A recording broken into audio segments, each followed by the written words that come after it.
Siap, Hmm. Assalamualaikum warahmatullahi wabarakatuh. Waalaikumsalam warahmatullahi wabarakatuh. Alhamdulillah. Podcast keberapa yang bersama-sama nih kita, Berapa? Sering kok udah. Sering ya, geser dikit, Nah, gitu loh. Nah, ini kan lebih enak kan. Jadi kita mau ngobrol tentang apa, Belum di briefing sama Abi. Belum di brief, tadi udah. Mana? Tadi Abi briefingnya apa coba? Apa tadi? Ayo apa? Kita mau ngobrolin tentang hijab. Promosi Cepalila yang tadi. Bukan. Bukan. Kamu mau promosi ya? Jadi gini, ini masih melanjutkan tentang pembahasan hijab. Ya. Karena hijab kan lagi rame nih, khususnya yang ada di saudara-saudara kita di India ya. Jadi Abi pengen ngasih tahu dulu. Tapi menurut Umi, kalau dulu pas Abi belum Muslim, Abi suka nggak sama orang yang berhijab? Enggak dong. Pasti benci. Atau nggak suka? Nggak suka. Tertarik. Ya, nggak sampai benci sih ya. Nggak benci sih ya, iya benar. Nggak sampai benci, cuman Abi melihat orang yang berhijab itu kayak apa sih? So suci. Gitu maksudnya. Jadi nggak terlalu respect. Jadi sempat dulu ketika ini contoh ya. Ketika dulu kan Abi punya pacar tuh. Terus bisa aja kali. Iya, terus dia bilang gini, nanti kamu selingkuh loh di IPB. Terus Abi bilang, saya nggak mungkin selingkuh sama anak-anak petani. Terus Abi mention, kenapa? Mereka tuh kayak munafik gitu loh. Mereka tuh kayak sok agamis. Mereka mau nunjukin bahwa mereka itu kerudungan, mereka itu berhijab. Padahal menurut Abi waktu itu, ya kalau memang mereka beragama ya udah, nggak usah ditunjuk-tunjukin gitu loh. Biasa aja gitu loh, nggak usah sok-sok Islami gitu. Kan yang penting kan agama itu dalam hati. Nah, jadi intinya adalah Abi itu kurang respect ya terhadap orang-orang yang pakai hijab. Nggak seperti sekarang tentunya. Itu dulu Abi sebelum pakai hijab. Nah sekarang Umi, dulu pas Umi masih di kampung ngeliat orang berhijab tuh gimana? Adem terus kayak seneng banget melihatnya walaupun Wi belum pakai. Itu aneh kan Wi? Jadi kayak ukti-ukti gitu ya? Iya, jadi kayak ngelihat padahal tuh berhijabnya mereka tuh masih sekedar ketika ke kondangan. Oke. Nggak yang 20 istilahnya acara sehari-hari tuh mereka nggak pakai.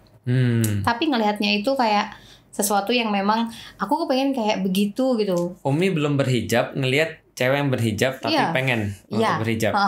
Kenapa, Om? Karena di situ menurut Umi itu waktu itu emang belum ada yang bilang ke Umi tentang dalil berhijab tuh kayak apa. Oh, belum dijelasin kewajiban. Belum. Bahkan mungkin nggak dikasih tau kalau itu wajib ya? Nggak ada. Jadi oke-oke aja ya? Iya, tapi ngelihatnya itu kayak seneng aja ngerasa mereka tuh adem, Islami, kayak gitu-gitu. Oke, terus apa lagi? Terus nanti kayak tenang gitu ya? Benar, jadi kayak kita tuh ngiri banget kok hidup mereka tuh kayak nggak ada masalah gitu. Kayaknya nggak ada masalah, sejuk gitu. Ngelihatnya sih kayak gitu sih kalau Umi dulu. Tapi Abi coba untuk mengartikan ya kenapa Umi mikir gitu ya. Sebelum Umi berhijab, pakai kerudung dan jilbab, nutup aurat lah ya.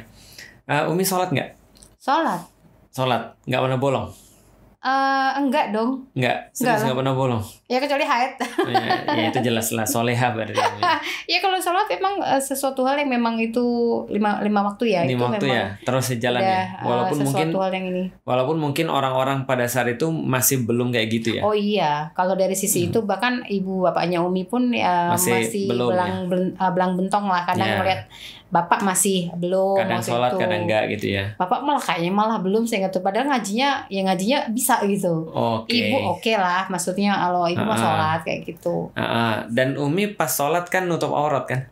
Iya dong. Pakai mukena kan? Iya dong. Mungkin dari situ munculnya kali ya. Mungkin ya. Jadi ketika saya lagi Umi mungkin kebayang ketika saya pakai mukena terus kemudian bisa sholat, itu tanda-tandanya kayak kita tuh dekat dengan Allah. Benar. Pas kita pakai mukena tuh kayaknya kita sudah siap untuk ibadah gitu ya. Jadi ketika Umi ngelihat orang kerudungan tuh kayak mungkin kayak dia tuh sholat terus gitu kali ya. Mungkin ya kayaknya ya. Iya kayaknya dekat sama Allah gitu kayaknya rasanya tuh. Betul. Nah, jadi Abi mau nanya gini supaya ngasih tau orang bahwa bagi orang-orang yang mungkin kayak Abi ya, yang mungkin secara universal baik. Abi nggak pernah nipu orang, maksudnya Abi bukan orang minum-minum, bukan peminum khamar. Abi juga bukan penjahat ya, dalam arti ya orang biasa gitu maksudnya. Tapi Abi walaupun nggak benci, tapi Abi punya problem terhadap orang-orang yang kerudungan. Karena pada waktu itu Abi mempunyai satu pandangan negatif terhadap Islam. Ya, jadi Abi punya satu kayak pengalaman buruk dengan orang-orang Muslim, sehingga Abi memandang Islam itu juga nggak bagus. Ketika Abi memandang Islam nggak bagus, Abi merasa sensi dengan orang-orang yang terlalu fanatik dalam tanda kutip bagi Abi. Walaupun nggak fair lah memang Abi nilai mereka ya, karena Abi nggak ada standar mana fanatik dan mana yang nggak fanatik. Abi nggak ada standar mana yang berlebihan, mana yang kurang. Abi juga nggak paham mana yang wajar dalam agama Islam, mana yang nggak wajar dalam agama Islam. Tapi dalam pandangan Abi, menurut Abi itu sudah kayak nggak benar. Walaupun ya tentu saja itu pasti subjektif Abi sih, pasti ya dalam hal ini pasti Abi yang problem sebenarnya. Tapi karena Abi yang memang punya pandangan negatif sekali lagi tentang Islam, akhirnya Abi nggak suka dengan apapun yang bersimbolkan Islam. Kerudungan, orang-orang dikit-dikit pakai bahasa Arab. Ingat nggak ketika kita masuk ke IPB? Tiba-tiba mohon maaf ya, ikhwan dan akhwat, tolong dipisah. Di kuping Abi, Iwan dan Awat. Loh, dari mana dia tahu bahwa bapak gue namanya Iwan gitu kan ya? Oh, ternyata ikhwan itu artinya laki-laki dan perempuan dipisah. Bilang, kok harus dipisah sih? Ini kan belajar, biasa aja. Tapi karena IPB itu sangat islami sekali, dan seolah-olah semuanya tuh diukur berdasarkan itu, Abi merasa agak terganggu dong sebagai seorang yang melihat apapun yang berkaitan dengan Islam tuh kayak berlebih-lebihan gitu loh. Mulai dari tadi kerudungan, simbol Islam, ataupun tadi pemisahan ikhwan dan akhwat, sampai perkara-perkara yang sangat sederhana, nama-nama Islami. Abi nggak suka. Jadi kalau ada orang namanya Ibrahim, itu Abi bilang, waduh, lu kayak gurun pasir banget sih, Khalid gitu ya. Atau misalnya Muhammad, pokoknya nama-nama Islami lah. Abi merasa ini kayak di zaman kapan sih? Kenapa sih namanya nggak biasa-biasa aja gitu maksudnya? Kenapa harus nama-nama tuh ke Arab-Araban? Emang kamu tuh agamanya agama Arab apa? Kayak gitu-gitu. Jadi Abi nggak suka dengan simbol-simbol yang berkaitan dengan agama Islam. Itu maksud Abi. Jadi artinya Abi pikir itu mungkin juga yang terjadi pada beberapa orang yang mereka itu seolah-olah berbicara tentang keanekaragaman, seolah-olah berbicara tentang budaya, seolah-olah berbicara tentang toleransi, seolah-olah berbicara tentang bahkan tentang aturan-aturan yang bersifat legal dalam suatu negara. Padahal yang tersembunyi dalam hatinya adalah kebencian terhadap agama, sentimen terhadap agama. Contoh misalnya, di India itu ada satu wilayah, nggak semua orang India memang kayak gitu, tapi ada orang-orang India yang memang ekstremis, dia radikalis dan fundamentalis, dan sangat konservatif terhadap pandangan. Jadi ini mereka menariknya mengatasnamakan mereka itu adalah Hindu murni, dan mereka tuh benar-benar nggak suka pada orang yang kerudungan. Jadi cewek-cewek mungkin di India tuh sekarang bertambah kesadarannya ya. Muslimah-muslimah tuh kemudian berusaha menutup aurat, dan itu menimbulkan perlawanan daripada mereka. Nah itu mereka mengatasnamakan apa, Ini tidak sesuai dengan budaya India. Ini tidak sesuai dengan aturan-aturan sekolah yang umum. Ini mengganggu simbol-simbol kayak gini karena menunjukkan superioritas, supremitas dan seterusnya. Padahal mereka yang melakukan seperti itu. Gitu kan. Jadi artinya seolah-olah mereka bilang kalau kamu pengen, Abi baca dik, sampai ada orang yang dia itu didengar suaranya, influencer gitu. Dan influencer ini dalam bidang politik kalau Abi nggak salah. Dia sampai ngomong di TV ketika dimintain pendapat tentangnya. Dia bilang gini, di sini adalah India. Jadi kalau Anda mau untuk tinggal di sini, Anda harus ikut aturan sini. Karena budaya di sini begitu, aturan di sini begitu. Dia tuh. Iya, bahkan mungkin dia politisi. Yang pokoknya dia diwawancara di TV. Lalu kemudian kalau kamu mau kayak gitu, pakai kerudung dan pakai jilbab, pakai hijab kayak gitu, mendingan kamu pergi ke Afghanistan. Kayak gitu. Jadi Abi coba ambil ya, kalau di sini juga sama kan ya? Apa yang kerudungan, budaya kita nggak kerudungan. Ini bukan budaya kita dan ini bukan agama Islam. Ini adalah budaya Arab, mereka bilang. Kalau pakaian-pakaian kayak gini, ini pakaian Taliban. Kalau pakaian-pakaian kayak gini, ini pakaian-pakaian Arab, kadrun. Pakaian-pakaian gurun nih. Kalau kamu mau kayak gini, pergi aja ke Arab sana, balik sana ke Arab. Pernah dengar ya kayak gitu? Nah orang-orang ini sama. Walaupun dia konservatif, mau dia liberalis, tapi pikirannya sama. Pikirannya apa? Pikirannya adalah mereka tidak suka dengan simbol-simbol agama, karena seolah-olah simbol-simbol agama itu membuat mereka tuh merasa tersudut. Nah, jadi sama kayak Abi, tapi dalam level yang lebih parah. Paham gak sih maksudnya, Dik? Jadi orang-orang kayak gini. Padahal di dalam Islam, yang namanya hijab itu adalah sebuah apa, Dik? Pilihan atau kewajiban? Kewajiban. Sebuah kewajiban dan identitas sebagai seorang muslim. Gitu maksudnya. Makanya kan kadang-kadang kita selalu bilang, loh masalahmu apa?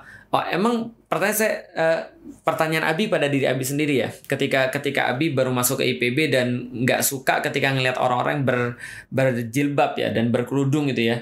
Abi mikir gini, emang mereka ganggu Abi nggak sih? Ya. Enggak kan? Enggak ketika ngelihat orang berhijab lantas mata Abi jadi sakit kan gitu kan ya? Atau Abi jadi gatal gitu misalnya tangan Abi, atau Abi didugikan apa daripada orang-orang yang berhijab gitu maksudnya. Padahal bahkan justru orang-orang India itu harusnya merasa berterima kasih karena kan mereka yang jualan kain semua ya di sini ya. Dan laku. Dan lakunya gara-gara orang-orang yang pakai kain. Pakai hijab di sini. Pakai hijab gitu maksudnya. Dan kita juga nggak pernah mempermasalahkan mereka yang nggak mau makan sapi. Kita juga nggak pernah mempermasalahkan mereka yang pakai sari misalnya, yang udelnya kelihatan, dan segala macam pola tingkahnya itu kita juga nggak pernah mempermasalahkan. Kenapa? Karena ya itu urusan kamu dan keyakinanmu gitu maksudnya. Tapi di dalam Islam nih mereka nggak suka dan mengatasnamakan budaya, mengatasnamakan keberagaman, mengatasnamakan apa namanya tadi kultur gitu kan ya, aturan dan segala macam. Padahal sebenarnya yang ada menurut Abi sih yang kelihatan banget mereka benar-benar nggak suka dengan simbol-simbol agama Islam. Nah kalau di tempat Umi, pertanyaan Abi, ketika dulu Umi kan ngelihat orang kerudungan kan, karena Umi nggak punya masalah kayak Abi kan, Umi kan nggak mungkin nggak suka agama Islam. Ya. Nah berarti kalau orang nggak suka, kalau orang nggak suka Islam kayak Abi, maka pandangannya begitu terhadap simbol-simbol agama Islam. Kalau orang itu nggak ada masalah dengan agamanya, dengan Islam, berarti Umi ngelihat orang-orang kerudung masalah nggak? Nggak. Ngelihat orang sholat masalah nggak? Enggak. Sering pergi ke masjid masalah nggak? Enggak. Baca Quran pintar masalah nggak? Bahkan kalau Umi ngeliat kayak gitu gimana? Ya bangga. Senang ya. Senang. Pengen kayak itu gitu tuh. Pengen kayak gitu. Pengen kayak dia gitu. Tapi kenapa Umi nggak kayak gitu? Yang waktu itu. Karena memang belum cukup pengetahuan kali ya. Iya benar, jauh banget dari. Dan nggak ada yang nemenin di kampung ya, nanti kelihatan aneh ya. Iya, karena di sekolah kan juga kayak aneh, orang berhijab masih aneh banget. Oke, nah pertanyaan Abi kalau gitu, dan akhirnya Umi memutuskan berhijab. Iya, ketika memang sudah di IPB. Di IPB. Sama malu, nggak tahu kenapa kayak di kampung itu ketika pingin banget berhijab, tapi kayak ada perasaan malu dilihat orang sama di kampung gitu. Oh malu dilihat orang karena nggak sama dengan orang-orang yang jadi lain. Kayak ada perubahan di diri kita, itu ada efek dia udah malu kayak Islami. gitu. Jadi akhirnya punya niatan itu nanti kalau udah pergi dari kampung pengen berhijab, tapi masih sudah niat. Untungnya di ijabah Allah sebelum meninggal ya Umi. Iya benar. Alhamdulillah kalau gitu. Nah pas udah berhijab di kampus semester berapa Om? Semester 1 mulai ini ada kajian-kajian. Karena kayaknya Abi masih pernah lihat Umi nggak pakai kerudung waktu itu. Ya masih mulai kajian, kadang-kadang pakai, masih kayak gitulah kan, masih mulai awal kalau pengajian pakai lepas gitu ya. Kan ada tuh PAI ya. Oke, pas PAI pakai. Ya, sama ada pembinaan khusus kan waktu itu. Oh, berarti masjid. Sama kayak yang nonton nih mungkin ya. Masih hijabnya masih bongkar pasang ya itu kan ya. Oke, pas masih belum istiqomah lah gitu ya. Nah, terus istiqomah pas semester 1 juga. Kayaknya semester 2 tingkat 2. Nah, tingkat 2 kok bisa istiqomah Karena waktu itu langsung ketemu dengan teman-teman dari Rohis di IPB. Orang-orang kajian. Iya, orang-orang kajian. Umi mutusin pindah kos-kosan juga. Kira pindah agama tadi. Nah, di situ mulai bergamis juga. Yang awalnya kan masih celana tuh, yang pas kerudungan tapi masih pakai celana, belum syar'i ya, tingkat 1 ya, yang pas tingkat 1 itu masih kayak pakainya masih pakai celana jeans kayak gitu, pakai kerudung ya ala kadarnya gitu. Cuman pas tingkat kedua mutusin untuk pakai gamis dan pakai khimar ya sesuai dengan yang Umi pahami kayak gitu. Oke, sesuai dengan syariat yang Umi pahami ya. Oke, terus pulang kampung tuh. Ya. Mendapatkan tantangan nggak tuh? Ya lucu juga sih pas lagi pulang kampung itu ya, karena memang di sana itu kebanyakan kan NU ya. Kalau nyebut NU tapi nggak apa-apa ya Bia. Nggak apa-apa kan kita kan. Karena masalahnya juga orang NU waktu itu gitu. Dan ini fakta banget. Iya kan sampai sekarang kita masih orang NU. Iya sampai sekarang. Cuman pandangannya mungkin di tempat Umi aja mungkin yang ada masalah gitu. Yang mudah-mudahan tempat lain sih enggak gitu. Cuman di situ tuh kayak pandangannya seolah-olah kalau yang pakai hijab kayak begitu tuh Muhammadiyah. Terus dibilangin gitu ya, kamu pindah Muhammadiyah gitu ya. Iya, gitu. Jadi memang waktu itu kejadiannya juga memang di kampung itu kalau ada orang kerudungan tuh memang itu pasti Muhammadiyah. Gitu. Jadi gini loh, kita bukan memberikan pandangan bahwa yang kerudungan tuh Muhammadiyah, bukan. Gitu kan. Cuman di kampung pada saat itu mungkin karena satu dan lain hal seolah-olah yang kerudungan itu adalah pasti Muhammadiyah.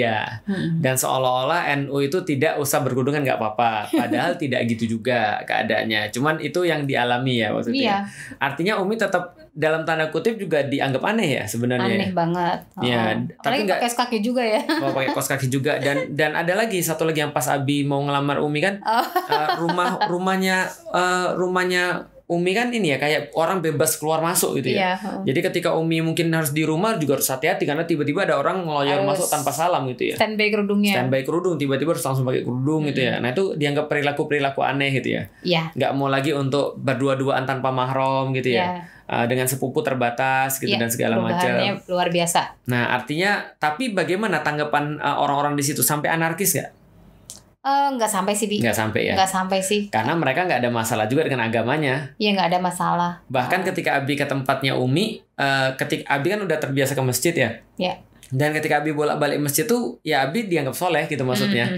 Jadi orang-orang kampung itu ya walaupun pengetahuannya mungkin terbatas, tapi mereka tetap ngelihat orang-orang yang ke masjid, orang-orang yang kerudungan ya itu tetap orang baik gitu maksudnya. Nah jadi itu maksudnya. Artinya ya tetap problemnya pada apakah orang tuh punya pandangan positif, bukan pandangan positif. Apakah orang tuh punya pandangan negatif terhadap Islam? Kalau dia pandangannya nggak negatif, harusnya dia nggak punya masalah ketika orang tuh kerudungan. Nah, karena itulah kita mendakwahkan tentang kerudung. Itu penting banget. Makanya contoh ya, ambilin coba di belakang. Oh, ini aja nih Abi. Nah, ini 3 buku yang Abi tulis nih. Ini Yuk Berhijab. Ini Wanita Berkarir Surga, kemarin sudah kita bahas. Ini Udah Putusin Aja. Nah, kenapa kita tulis 3 ini? Karena pada waktu tahun 2000 berapa ya? 2011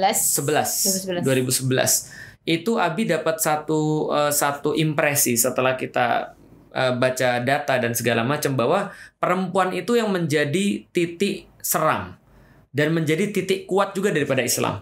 Jadi artinya kalau ada orang mau menyerang Islam, dia akan nyerang perempuan. Kalau juga insya Allah kalau Islam ini mau menang, insya Allah juga kuncinya di perempuan. Yang Abi dapat gitu. Makanya kan kita coba untuk dakwain kayak gitu ya, tentang pentingnya orang untuk berhijab sebagai simbolnya dia, sebagai kemudian karakteristik dan identitasnya dia. Walaupun mungkin orang-orang yang nanti di luar sana mungkin nggak suka. Ya kayak zaman Umi dulu lah, ketika orang-orang belum banyak berhijab gitu kan ya. Umi pakai kerudungan seolah-olah kayak apa ya, identiknya dengan pembantu gitu ya. Identiknya dengan apa lagi misalnya teroris gitu ya. Identiknya dengan radikalis gitu ya. Dan termasuk sekarang yang ada di India. Ketika mereka pakai kerudung dan ada orang nggak suka. Kalau perasaan Umi ketika ngelihat dan membaca berita itu kira-kira gimana? Ada nggak yang pengen Umi sampein sebagai seorang muslimah yang kan bukan Abi yang kerudungan kan? Abi cuma bisa kayak menerka-nerka gimana perasaan orang yang ketika dia itu kerudungan lalu seolah-olah itu adalah tindakan yang kayak ekstrim, tindakan yang berbahaya, tindakan yang tidak menghormati negara. Kalau di sini mungkin membahayakan persatuan dan kesatuan NKRI dan segala macam. Mungkin mereka di sana juga dituduh begitu. Kamu tuh bukan orang Hindu, pergi aja ke Afghanistan. Nah, mungkin apa yang pengen Umi sampein?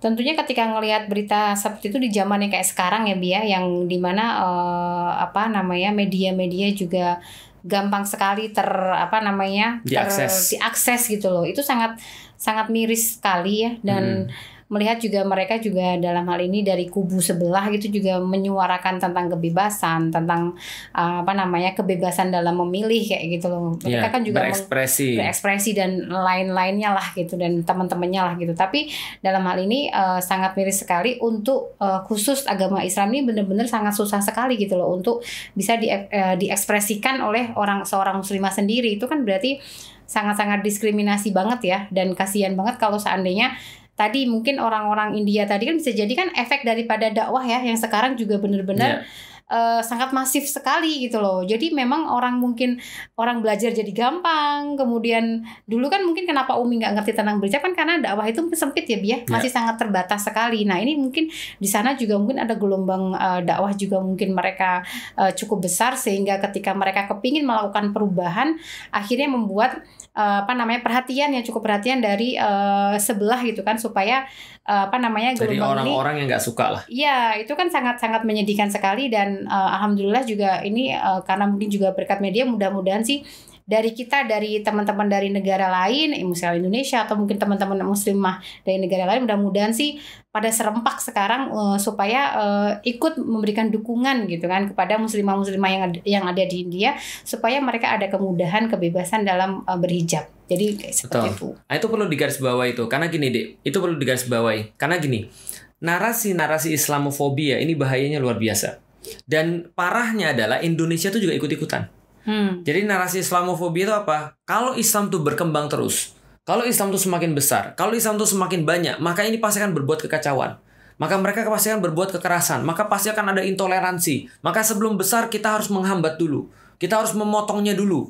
Kita harus mempreventif supaya negeri kita ini tidak jadi kacau seperti di Afghanistan, seperti di Suriah, seperti di ya kayak gitu-gitu. Itu narasi Islamofobia. Jadi mereka tuh membuat Islam tuh seolah-olah jadi monster yang harus ditakuti. Sehingga ketika Islam itu bertambah bagus, maka bagi mereka ancamannya semakin besar. Dan narasi ini sudah dipakai oleh orang-orang kafir Quraisy zaman dulu. Dan itu terus berkembang sampai sekarang. Abi udah pernah cerita tentang Walid bin Mughirah kan? Abu Jahal, Walid bin Mughirah, Utbah bin Rabi'ah, bagaimana kemudian mereka rapat, Akhnas bin Syarik, orang-orang Quraisy yang lain, mereka rapat untuk bisa memframing Islam. Seolah-olah Islam itu adalah ancaman. Sehingga bertumbuhnya Islam adalah bertumbuhnya ancaman. Bertumbuhnya ancaman anarkisme, ancaman disintegrasi, ancaman terhadap keberagaman, terhadap toleransi dan segala macam. Maka orang-orang di India tuh kemakan kayak gitu. Nah maka balik lagi mungkin orang-orang nggak terpelajar, jadi mudah banget kemakan kayak gitu. Seolah-olah kalau Islam growing berarti ini berbahaya bagi negeri kita. Ini berbahaya bagi India. Ini ancaman terhadap identitas kultur India dan seterusnya. Nah ini yang terjadi juga di Indonesia. Kamu perhatian nggak sih? Ya. Jadi seolah-olah ada kemarin tokoh di Indonesia yang protes juga. Kita harus menunjukkan kita bangga berkebaya. Oh inilah budaya asli Indonesia. Tadi kan kita baru ngelihat coba di banner orang mau umroh sama haji. Tapi gimana mereka mungkin menurut Umi juga bagian daripada supaya bahwa Islam itu kan ngenes banget Bi. Misalnya banner umroh tapi kok yang dijadiin modelnya itu nggak berhijab. Gitu maksudnya. Itu tuh yang nonton ini kan secara tidak sadar kan untuk itu tujuannya. Yang nonton ini dan yang bikin banner umroh dan haji itu kan menggunakan cewek yang nggak kerudungan. Itu secara marketing juga nggak masuk akal. Gitu loh. Yang pengen dipromoin apa? Yang pengen dipromoin bahwa Islam tuh gak usah kerudungan. Gitu maksudnya. Padahal kalau Anda sudah mau pergi haji, masa kewajiban kecil itu nggak diperhatikan kan gitu kan ya. Artinya adalah ya tadi kita bisa katakan bahwa ini adalah sebuah narasi yang sangat terstruktur. Di Indonesia juga ada. Bener. Budaya Indonesia tuh hilang gara-gara kerudungan. Inilah budaya asli Indonesia. Budaya asli Indonesia yang mana? Itu kan ya. Lah Valentine emang budaya asli Indonesia. Gitu kan ya. Celana jeans emang budaya asli Indonesia. Gitu kan ya. Artinya ya kadang-kadang ada orang berpikiran tadi bersembunyi di balik budaya, keragaman, toleransi, aturan negara dan seterusnya. Padahal mereka tuh nggak suka agama, itu aja sih, Dik. Makanya kita lihat pada kasus-kasus kayak gini orang-orang yang teriak-teriak tentang pembelaan terhadap perempuan, toxic masculinity, tentang feminism gitu kan ya, tentang my body is my right dan segala macam. Loh, kalau my body is my right berarti nutup kepala saya dengan kerudung boleh dong. Dengan scarf boleh dong. Mau nggak nutup juga boleh dong. Lah kenapa mereka khusus cuman kebebasan tuh diartikan dengan bertelanjang, sedangkan kebebasan tuh tidak diartikan dengan beriman, itu bebas gitu maksudnya, bebas beriman, bebas kerudungan, bebas taat dan seterusnya. Ini menjadi problem yang harus kemudian juga kita pikirkan, sehingga kasus yang terjadi di India ini kita bisa ambil ibrohnya selain mendoakan mereka, membantu mereka dan menjelaskan pada dunia bahwa hijab itu adalah bagian daripada ketaatan, bukan bagian daripada ancaman. Tapi kita juga mengambil ibroh bahwa narasi-narasi semacam ini sangat berbahaya. Kenapa narasi-narasi semacam ini berbahaya? Karena narasi Islamofobia inilah yang menyebabkan Indonesia ini sekarang jadi terpecah belah. Jadi justru dulu orang-orang zaman dulu founding fathers kita menggunakan Islam ini sebagai sarana pembangun, sebagai inti. Makanya atas berkat rahmat Allah yang Maha Kuasa, pembukaan undang-undang itu dibawa Allah di situ. Kenapa? Karena Islam ini adalah satu roh di dalam Indonesia ini. Tapi sekarang kok seolah-olah narasinya kayak sepaket. Sekarang narasinya Islam tuh kayak memecah belah, Islam tuh kayak mengerikan dan seterusnya, termasuk hijab. Nah, karena itulah benar tetap dakwain tentang hijab. Karena itulah kita secara pribadi kita juga menggunakan itu ya, Dek ya. Dari dulu Abi nulis ini misalnya yuk berhijab. Nah, ini Abi nulis yuk berhijab misalnya, ini ketika kita pengen ngasih tahu bahwa banyak loh orang nggak suka dengan simbol Anda sebagai seorang muslimah. Tapi kalau ada orang nggak suka dengan simbol Anda, justru Anda harus kemudian sampein simbolnya. Yuk berhijab gitu kan. Kenapa? Karena ya ini simbolnya kita. Dan di dalam Al-Quran, iblis itu mengajak manusia pertama kali untuk apa? Membuka aurat. Iya. Jadi ketika sudah makan buah yang dilarang oleh Allah untuk Allah makan, dilarang Allah untuk kita makan, manusia makan, apa yang pertama kali terjadi? Terbuka aurat. Karena ketika sudah terbuka aurat, maka ada banyak sekali problem-problem yang terjadi. Kita bahas tentang wanita berkarir surga, supaya kemudian perempuan-perempuan tahu seperti apa batasnya, bagaimana Islam itu memuliakan mereka, membebaskan mereka dengan fitrah mereka. Dan ini hati-hatinya, yuk udah putusin aja. Ini marketing S3 nih. Cuman itulah juga kenapa Ummu Alila buat hijab Alila gitu kan ya. Nah, ini sesi promo. Nah, pertanyaannya, mumpung kita pengen ngasih, dan kita bangga ya dia ngasih tahu ya. Kita dengan bangga ngasih tahu kenapa? Karena bagi kita bisnis itu bukan hanya bisnis.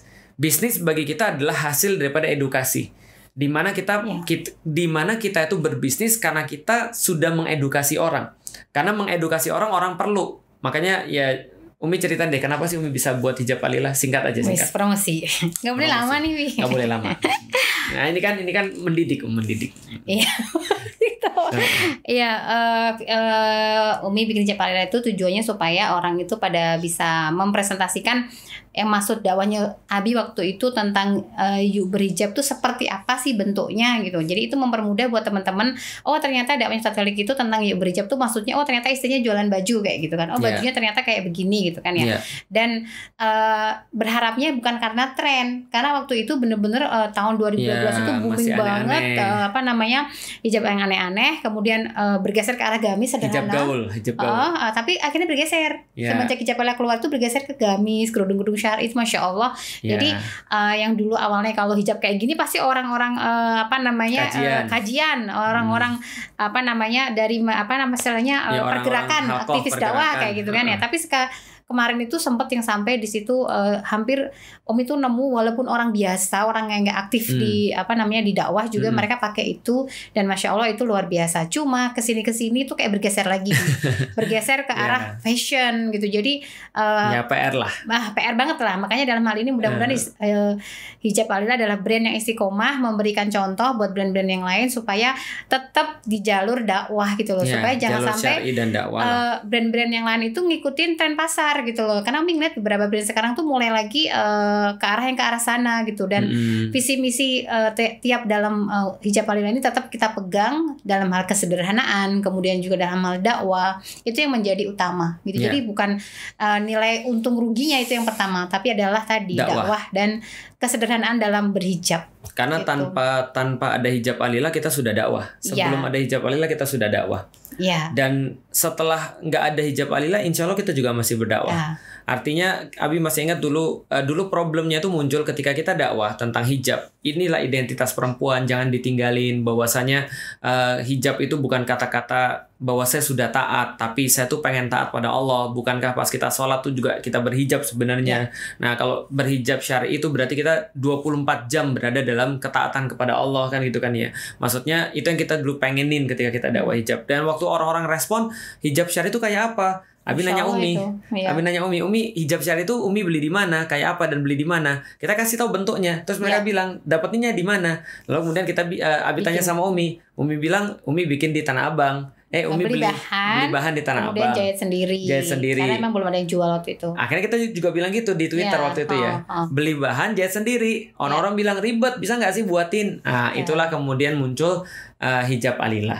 Nah, jadi itu salah satu kenapa kita juga bisnisnya di arah hijab, dan kita bangga. Kita nggak pernah merasa malu ketika kita punya bisnis yang memang bisnis itu sangat berkaitan dengan edukasi kita. Malah kita seneng banget. Dan kita sangat senang kenapa? Karena kita tetap berdakwah, dan dakwah kita itu bisa jadi jalan juga untuk bisa mendapatkan rezeki daripada Allah. Dan rezeki daripada Allah itu bisa kita lipatkan lagi untuk dakwah. Makanya kita selalu bilang sama teman-teman hijab Alila, khususnya teman-teman di tim kreatif gitu kan ya. Kenapa? Ya kalian itu kurang apa lagi gitu ya. Karena kalau kalian nggak kerja pun tetap kalian harus berdakwah. Nah ini kalau kalian sudah menemukan sebuah tempat di mana kerja itu adalah dakwah, dan dakwah kalian itu juga jadi kerja, dan itu menghasilkan, ya bukankah kalian harus lebih banyak bersyukur pada Allah kan gitu. Dan kita juga bersyukur pada Allah. Kita lebih bersyukur pada Allah dengan cara ya kita coba untuk meningkatkan apapun yang kita dapatkan itu untuk bisa menumpuk-numpuk lagi dakwah-dakwah kita. Artinya mempermudah dakwah, juga membuat karya-karya baru, membuat segala macam hal-hal yang tidak bisa kita lakukan seandainya mungkin kita dibatasi dengan harta. Nah, makanya teman-teman follow @hijab_alila. Di situ kita juga minta agar kita menyiapkan tim kreatif khusus untuk bikin konten untuk teman-teman sekalian muslimah biar paham seperti apa sih harusnya menjadi muslimah di dalam Islam supaya menjadi lebih baik setiap harinya. Karena kita nggak bisa ngandelin orang lain untuk bisa meninggikan agama kita. Untuk bisa jadi agen dan menjadi duta bagi agama kita. Lah kalau seandainya kejadian di India itu mengajarkan pada kita sesuatu, apa yang kita diajarkan dari sana? Pertama, kita diajarkan bahwasanya kita itu senantiasa tidak akan disukai oleh orang-orang yang gak bertanggung jawab. Artinya kebaikan itu senantiasa akan mendapatkan ujian. Dan selama kita masih bisa melaksanakan apapun dengan bebas, mendakwakan agama dengan nyaman, maka dakwahkanlah. Karena itu tidak bisa mereka hadapi dan nggak bisa mereka dapatkan di sana. Nah, itu yang pertama. Yang kedua, teman-teman sekalian, kita bisa juga tahu bahwa ternyata setiap kebaikan-kebaikan yang kita lakukan itu berpengaruh besar. Dan kalau teman-teman sekalian mulai dari sekarang berhijab yang rapi, dengan identitas teman-teman yang baik, kita nggak pernah tahu kebaikan yang teman-teman buat tuh bisa berpengaruh seberapa besar bagi orang lain. Kalau orang-orang yang ada di India, yang orang-orang yang nggak suka dengan agama, berusaha dengan apapun yang mereka punya, dengan harta, dengan jiwa, dengan pengaruh, popularitas, dan segala macam untuk memerangi atau untuk membuat orang-orang tuh susah untuk taat, maka harusnya teman-teman juga melakukan sesuatu di sini untuk membuat ketaatan tuh meningkat. Dengan cara itulah insya Allah agama Allah ini bisa kemudian kita tinggikan kalimatnya. Nah, kalau Umi apa mungkin ada yang pengen disampaikan pada netizen dan netijah? Kalau buat Umi sendiri berharapnya sih dengan kondisi di Indonesia yang masih Allah mudahkan dakwahnya, kemudian juga dengan kondisi kita masih walaupun mungkin kalau khusus Abi mungkin dipersekusi ya. Abi aman ya. Ini ya video nggak dipersekusi. Ya, jadi buat teman-teman yang masih bisa leluasa untuk bisa beraktivitas dakwah dan masih ada keluangan harta, ada keluangan waktu gitu, popularitas semua gitu, gunakan semuanya. Gunakanlah untuk dakwah, untuk support dakwah, dan lakukan yang terbaik untuk dakwah. Insya Allah mudah-mudahan walaupun mungkin